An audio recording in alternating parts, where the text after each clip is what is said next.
every year in the NFL, there are players that some you've never heard of, some you have heard of, who break out every season. Obviously, I mean, breakout can mean whatever you want it to mean. It can mean a player who hasn't done much in the league and somehow has a huge year. It can be a player that jumps from backup caliber to starting caliber.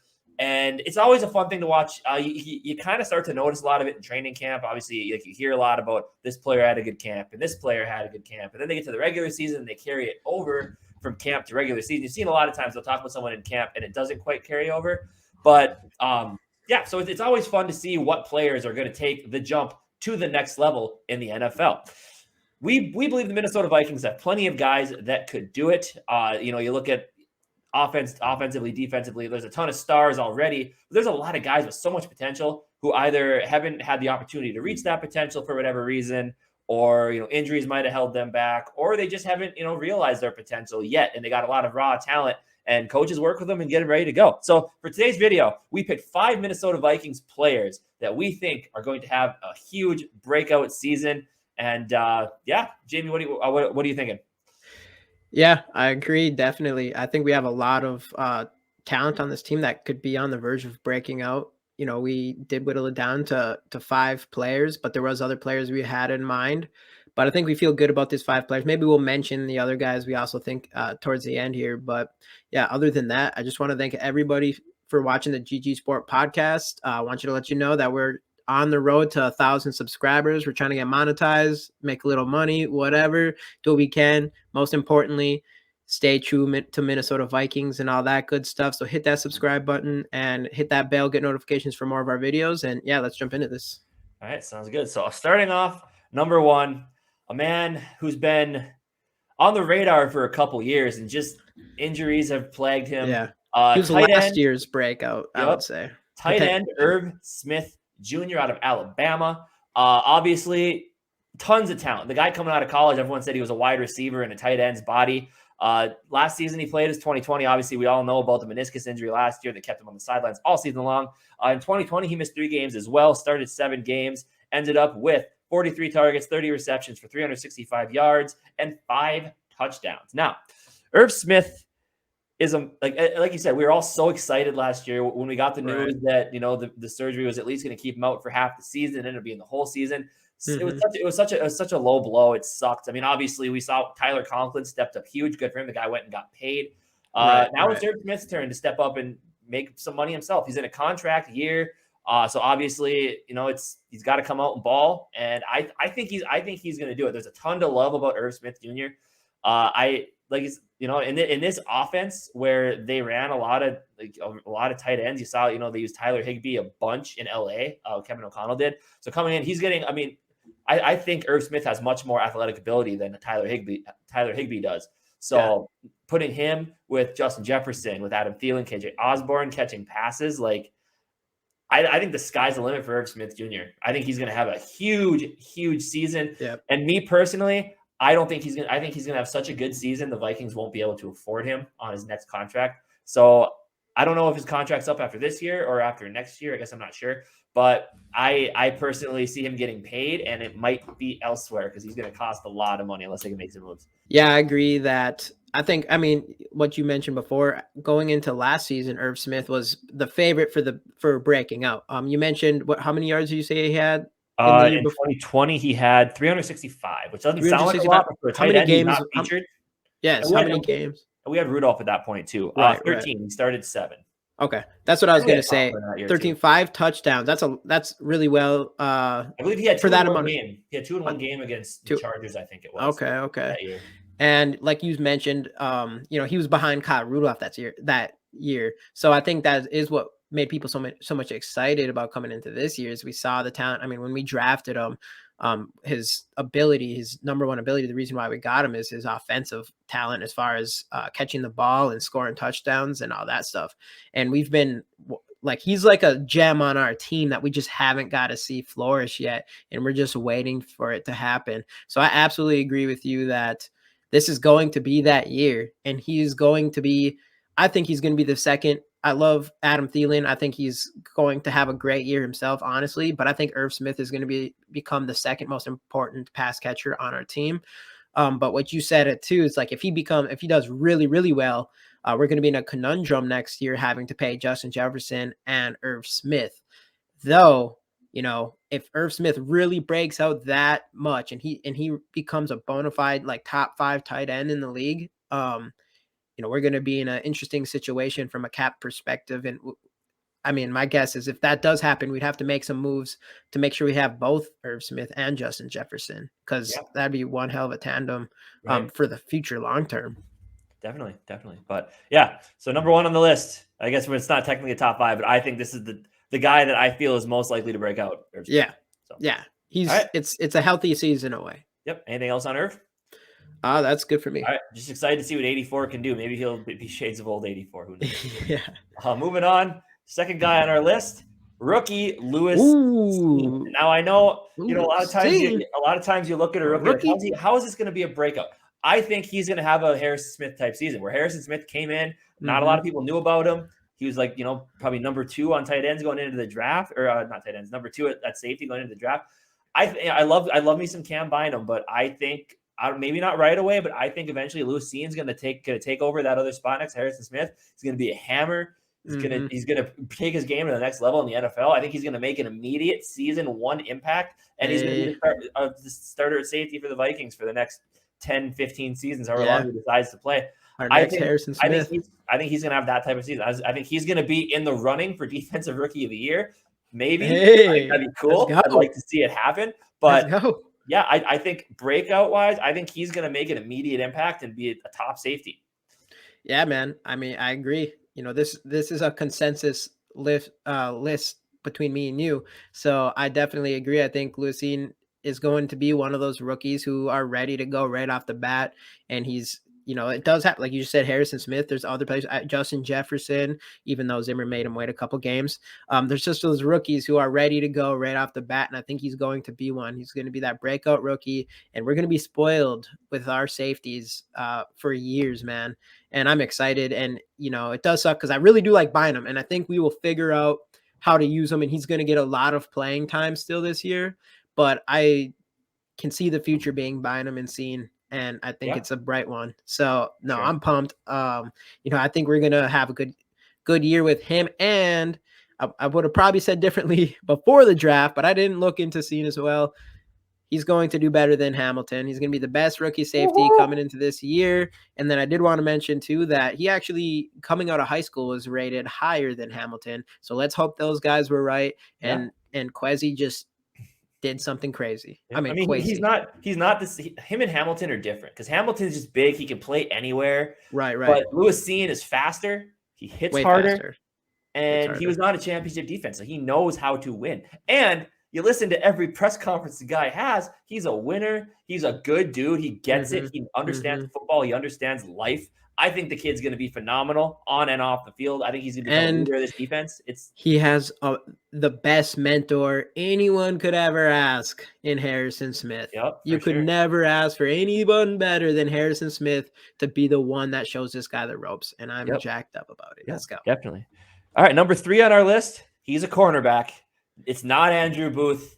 It is third year Dantzler. Cornerback Cam Dantzler, now number 3, I believe. Yeah, number 3. Single digits. Yep. I had high hopes for Dantzler going into last year. Obviously, we saw he ended up in Zimmer's doghouse. You know how it can be with Zimmer sometimes. Right. But, I mean, Cameron Dantzler last year, he still got into 14 games, started 7. He had 1 interception, down from 2 in 2020 when he got a lot more playing time, played in 10 games. Again, we don't really know what he did to get into Zimmer's doghouse. But the guy, I mean, he's got talent. He's got size at 6'2", 190. I think he's gonna take a big step forward this year. I mean, I think he's gonna have to compete for that spot across from Patrick Peterson with the likes of Andrew Booth, with a Caleb Evans, Caleb Evans might be more of a little bit of a project, maybe a year or 2 out. But I see a very good scenario in which our outside corners in a couple of years are going to definitely be Cam Dantzler, Andrew Booth, and a Caleb Evans. But I think this year, we see a huge jump from Cam Dantzler. I think he takes control of that starting spot. I think Andrew Booth heals up and sits behind him, gets in there rotationally. But I think most of the season, our starting 2 are going to be Patrick Peterson and Cameron Dantzler. I'm excited to see what the kid can do. I think he's going to, especially with the drafting of 2 corners, I think he's going to come in with a chip on his shoulder. And let's see what the needle can do. Yeah, I agree. I think, you know, after, in my opinion, and not in, yeah, probably my opinion, I think he was our best cornerback last year when he was on the field, even over Patrick Peterson. He's our most reliable cornerback. He ended up with a 73.8 grade from PFF, and that's very good considering how bad our secondary did last year and how many holes there was and all that stuff. So I think this is going to be a big year for him. I know people, and I think the world of Andrew Booth too, and I think a lot of people have him coming out of the draft, a second rounder, should have been a first rounder, especially when he's healthy. And I could see like you're rooting for that guy. You want him to be the guy. He could have been a first round pick, of course. But I think people have to remember we want this guy to be good too. We want this guy to be really good. It is important because Patrick Peterson isn't going to be around forever. And we want Cameron Dantzler to take that next step, because if we can have Cameron Dantzler and Andrew Booth is a 1-2 cornerbacks for the next 5-10 years, that would be fantastic. So, and I think he is going to make that step. He has improved. He's been our most reliable cornerback in a position that is one of the hardest besides quarterbacks to translate to the NFL. He came out his rookie year and had the highest grade as a cornerback. So this guy has a lot of potential, and by year 3 is usually the year when you see these guys take that big step. I think this is what we're going to see with him. And I don't see Andrew Booth starting right away. He's going to get a lot of playing time, but I think by the end of the season, it's going to be super obvious. Andrew Booth, Cameron Dantzler, that's the future. Yeah, I agree. I'd be pumped to see it. All right, moving on, number 4. Now, this guy, you could say, had a little bit of a breakout last season in KJ Osborne, but talking to Jamie beforehand, because I was kind of disagreeing with him on this one, but he put it into my mind that, yeah, you could say he had a mini breakout last year, but we're looking at the breakout in this way of almost to where you'll feel comfortable with him being the wide receiver 2 going forward, potentially having to replace Adam Thielen, or Adam Thielen stays and drops down to wide receiver 3, which, it's kind of a toss up, whatever. But I understood his point on that. And that's why I agreed on putting him on this list. So yeah, I mean, I'll let you take this one away. Yeah, I agree that, he did kind of have like a little breakout. He kind of came out of nowhere going into the season. Touchdowns. What's that? Yeah. 655 yards, 7 touchdowns. It's pretty solid. Yeah, that's very solid, especially from a wide receiver 3. Obviously, he got some starts and stuff with Adam Thielen getting some injuries and all that stuff. But yeah, he came into the season like we did, or you've mentioned this in other videos in the off seasons. We didn't really hear much about him or anything until maybe a little bit into training camp is when his name started popping up. We didn't even think about him as being that next wide receiver, especially because we saw he didn't do very well as a kick returner, punt returner, whatever one, or both. So yeah, so him popping up and him having that year, I would say is fair for a mini breakout. But still, I don't think most of the Vikings fans look at him as like, oh, he's for sure going to be that our wide receiver of the future next to Justin Jefferson, or like not even just wide receiver 2, but more of like, break out to the point where we can think like we got a wide receiver 1A, wide receiver 1B. And that's what I mean by a breakout, is I think this is going to be the year, by end of the year, where we're like, we got our 2 wide receivers for the future. And now we're just back to looking for a wide receiver 3, unless Adam Thielen sticks around, and then we're just sitting here with top 3. So I think we're going to see just a massive step forward from him becoming a very good wide receiver 3 to a potential. I think he could become a potential Pro Bowl wide receiver. And I think people forget how young he is, and this is only going into his 3rd year. Yeah. So I think, I don't know. I think this is going to be a big year for him too. I think this offense is going to be crazy. Yeah. This offense is going to be crazy. There's no question. Yeah. Kirk Cousins has all the talent in the world. And he has Justin Jefferson, Adam Thielen, KJ Osborne, Irv Smith, CJ Ham, Delvin Cook, Keenan, Madison, now Ty Chandler, and the offensive line's even looking a lot better. And that brings me to our next point with another guy who I think is going to take a. What's up? I do want to say though, I was pushing to get ISM in this spot because I think he's going to make a case for being the future wide receiver 3 of this team. So I just wanted to toss that out there. Yeah, I think Yeah, I could see that too. I could see that too. Yeah. I think there's a chance that we go into, I would say going into the next draft. Right now, I think the positions in most of fans, well, at least in my mind, would be quarterback because we don't know what we're going to do there. And people wanted a wide receiver this year to replace Adam Thielen. And I think that right now we're thinking like, all right, next year is for sure, but we might not even have to worry that much because I think KJ Osborne and ISM are going to take those next steps where we're going to feel very comfortable for our future at wide receiver 2 and our future at wide receiver 3, which is massive since we spent 10 years looking for a wide receiver 3 alone.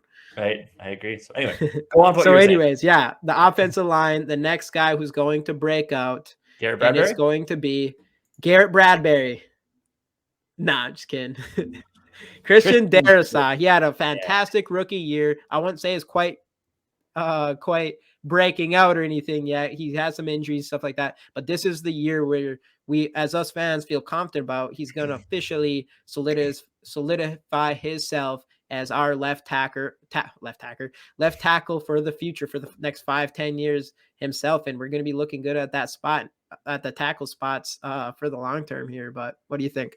Yeah, I love Christian Darusoff. You saw the athleticism, you saw the pure power, the size of Christian Darusoff. He is how big is Christian Darusoff? Let me find that out quick. Like 6'5", 3. When you watch him on the field, like the guy is an absolute, like he just looks big, you know? Let's see, height and weight. Where are we looking here? His arms are the size of Kirk Cousins by themselves. Yeah, man, it's nuts.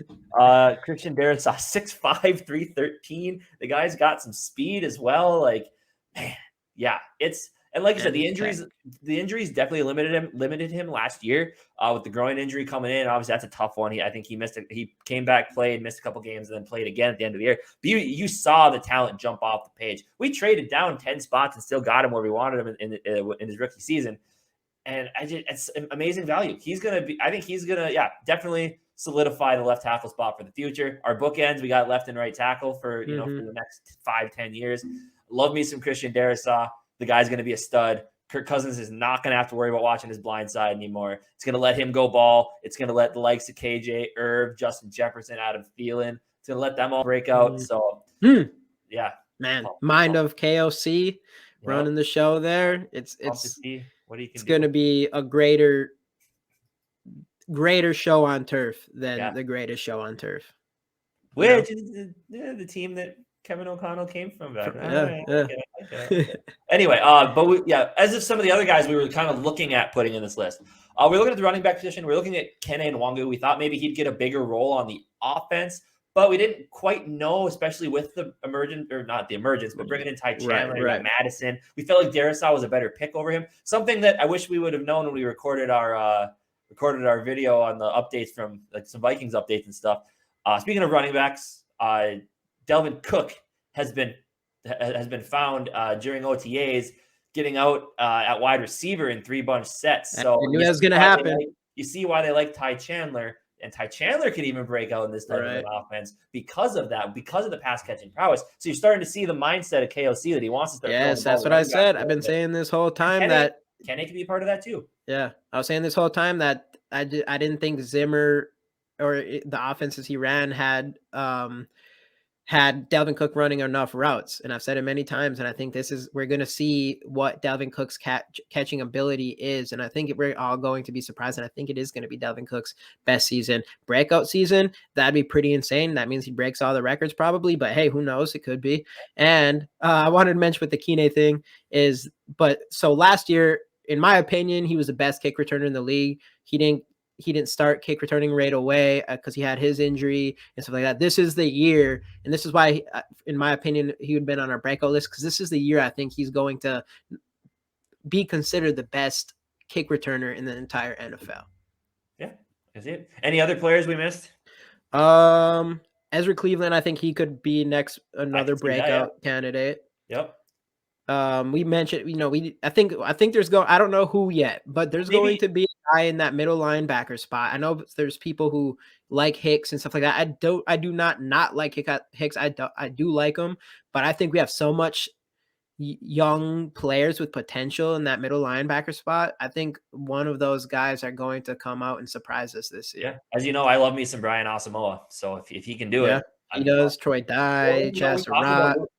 we talk about Lewis Cine. Let's talk about Cam Bynum. Cam Bynum can have a And breakout season. yeah, You yeah. never know. Obviously, and he would make you comfortable with getting rid of Harrison Smith in a couple years or so. But Cam Bynum would 100% been on this list. No questions asked if we didn't have Lewis Cine, because who knows how it's going to work. I don't know if Cameron Bynum will have enough. As far as right now, Cameron Bynum has that starting job as far as OTAs go. So you never know, and he might not let it go. But at the same time, like, I don't know, Lewis Cine's stuff too. I don't know. We're too many riches, man. What do you do? It's good. Yeah. But anyway, good problem to have. Yeah, but that'll do it for this video. Let us know down in the comments if we missed anybody. Let us know if you agree with our picks for potential breakout players this season. If you did like the video, make sure to smash the like button for us. If you want to check out some of our other videos, we'll have them linked right up here for you guys. Most importantly, as Jamie said, we're looking to get to 1,000 subscribers, get monetized. I don't have a job anymore in a couple weeks, so we need some money. Hit the sub button down here. Hit it below the screen wherever you find it. And we will see you guys in the next episode of the GG Sports Podcast. SKOL Vikes.